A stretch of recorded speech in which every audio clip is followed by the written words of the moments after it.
खानापूर गणेबेल येथील टोलनाक्यावर टोलनाक्याच्या मनमानी कारभाराला कंटाळून येथील नागरिकांनी टोलनाक्यावर रास्ता रोको करून आंदोलन केलं। जोपर्यंत जिल्हाधिकारी येणार नाहीत तोपर्यंत आंदोलन मागे घेणार नाही अशी भूमिका यावेळी नागरिकांनी घेतली। यावेळी ॲडव्होकेट IR घाडी, यशवंत बिर्जे, प्रसाद पाटील, रमेश पाटील, अन्य नागरिक मोठ्या संख्येने उपस्थित होते। हा टोलनाका ज्या वेळेला साहेब सुरुवात झाला त्यावेळी आमच्या इथल्या शेतकऱ्यांनी शेती ज्या गेलेल्या आहेत त्या रस्त्यामध्ये त्यांची शेतीची नुकसान भरपाई देण्यासाठी त्यावेळेला सुद्धा अशा प्रकारचं त्यांनी इथं आंदोलन केलेलं आहे। त्यावेळेला त्यांनी फक्त एक महिन्याभरात आपण जे काय आहे ते शेतकऱ्यांना देतो म्हणून सांगितलेलं होतं, परंतु अजूनही त्याचा पत्ता नाही आहे आणि शेतकऱ्यांच्यावर तेव्हापासून अन्याय होत आलाय। पण या आजूबाजूच्या जवळपास एक 10-12 खेडी आहेत साहेब, 2-3 किलोमीटरच्या आवारामध्ये या जे इथले लोक आहेत ते ये जा करताना त्यांना इथं टोलनाक्यावरती इथं जे टोल आहे ते अमाऊंट भरावं लागते।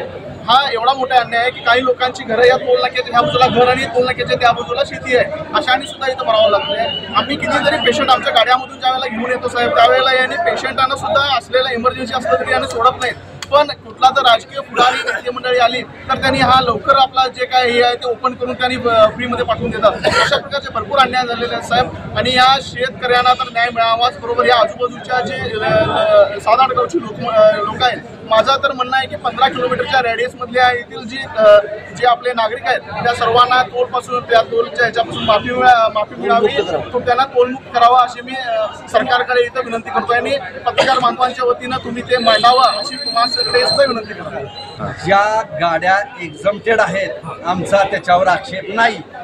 आमदारांच्या हेड खाली इथं केबिनमध्ये 10 गाड्यांचे नाव आहेत, त्या सगळ्या 10च्या 10 गाड्या एक्झम्प्टेड असतील तर आमचं ऑब्जेक्शन नाही। एक्झम्प्टेड नसतील सरकारी नियमाप्रमाणे तर त्यांच्यावर FIR करण्यात यावा, त्या सगळ्यांना इथं बोलवावं, त्यांचे पैसे वसूल करून घ्याव्यात। दुसरा मुद्दा, मागच्या वेळेला जे DC साहेब, आमदार साहेब, BJPची मंडळींनी जे काय आश्वासन DCनी दिलं होतं ते DCनी आश्वासन पूर्ण केलंय का? शेतकऱ्यांचे पैसे मिळालेत का? आमच्या माहितीनुसार बऱ्याच शेतकऱ्यांचे पैसे अजून मिळाले नाहीत। काही लोक तुमच्या म्हणण्याप्रमाणे काल कोर्टात गेलेत, कोण येते गाडी कशासाठी, कुठली ऑर्डरसाठी, ती ऑर्डर पण देत नाहीत। या सर्व गोष्टींचं इथं खुलासा होणं गरजेचं आहे। या गोष्टींसाठी म्हणून आम्ही हे आंदोलन केलेलं आहे। माझ्या बाबाची शेती गेली, शेतकऱ्याला पैसे दिले नाहीत, नॅशनल हायवेने मास्तरला दिले, ज्याने शेतीमध्ये पाऊल ठेवला नाही त्याच्या नावाने दिले। माझा बाबा मरून गेला, एवढा मोठा अन्याय, लोक मरून गेली तरी तुम्ही पैसे देत नाहीये। ही जे काय कंप्लेंटमध्ये आमच्या ह्या गाड्या नंबर आहेत, ह्या लोकांनी सरकारी ह्याच्यावरती मिसयूज करून नॅशनल हायवे अथॉरिटीला फसवणूक करून त्यांनी नॅशनल वेस्ट केलेलं आहे।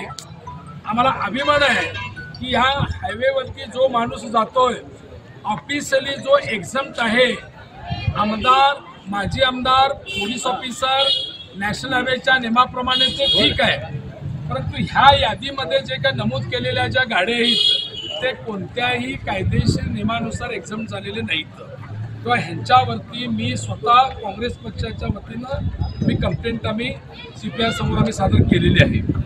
दुसरा मुद्दा की आत्ता ह्या मॅनेजरने कबूल केलेलं आहे की 5 किलोमीटरच्या अंतरावरतील जे काही गाड्या आहेत त्यांना टोल फ्री करण्याचं आश्वासन त्यांनी दिलेलं आहे, तेव्हा मॅनेजर आणि हायवेवाल्यांचं मी अभिनंदन करतो आणि पोलिसांच्या समक्ष दिलेलं आहे। तिसरा मुद्दा जो आहे, डेप्युटी कमिशनरने गेल्या 1 महिन्याच्या पाठीमागे आश्वासन दिलं होतं, जर तो रेव्हन्यू हेड आहे, मी मगाशी पण DC समोर बोललेलं आहे आणि त्यांनी 1 महिन्याच्या आश्वासनावरती त्यांनी ठाम राहिलेले नाहीत आणि जर करता त्यांनी तात्काळ शेतकऱ्यांच्या नुकसान भरपाईबद्दल त्यांनी जर अवॉर्ड वगैरे दिलं नसेल तर परत पुन्हा 15 दिवसांनी उग्र स्वरूपामध्ये काँग्रेस पक्षाच्या वतीनं आंदोलन करण्यात येईल।